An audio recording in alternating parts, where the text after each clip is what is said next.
Bob Mills here with us on this Sunday night. What can we expect weather-wise for the coming week, Robert? Well, tomorrow is going to be just about like today, Jack. We're going to have a few of those high clouds in there, fairly warm temperatures. Maybe the sunshine will be just a little bit hazy, but if you looked out there tonight, that full moon? Yeah, beautiful. Gave a luster of midday to objects below, as they say in the poem. And today looked like this from the satellite, 20,000 miles up, while the Chargers were there in the stadium. I think you can see them right there in that one spot there. A lot of clouds off the coast of all of California, all of the west coast. In fact, some fairly heavy rain north of San Francisco. Crescent City had about 1.5 inches from all that cloud cover.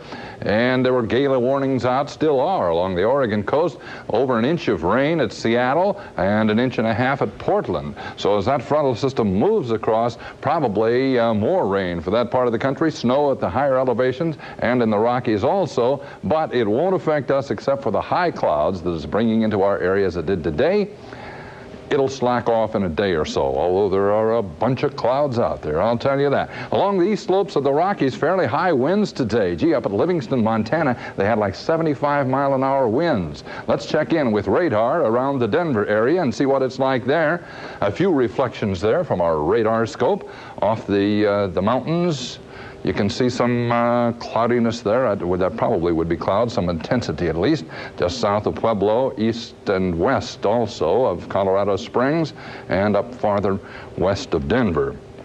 So they probably had some fairly heavy wind today, and also some snow off of those mountain slopes, I would imagine. Speaking of snow, there's only about one spot in the country now that's reported snow within the past hour, and that's Kansas City. But they had snow earlier all over the Great Lakes states.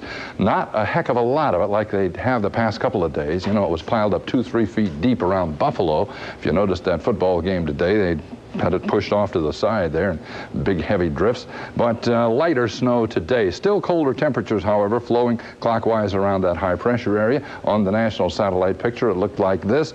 Most of the cloudiness off the east coast, but some of it still lingering around the Great Lakes area, bringing some snow to that part of the country. Today at Lindbergh Field, or tonight rather, it's clear. They had a few high clouds earlier today. Temperature 55 degrees, 10-mile visibility. Actually, it looks like about 20 out there. And the humidity, is up to 55%, but it's still snapping and cracking around here. The wind is calm and the pressure 30.21. Today was a gorgeous day in San Diego. As you can see here, the gulls were enjoying it.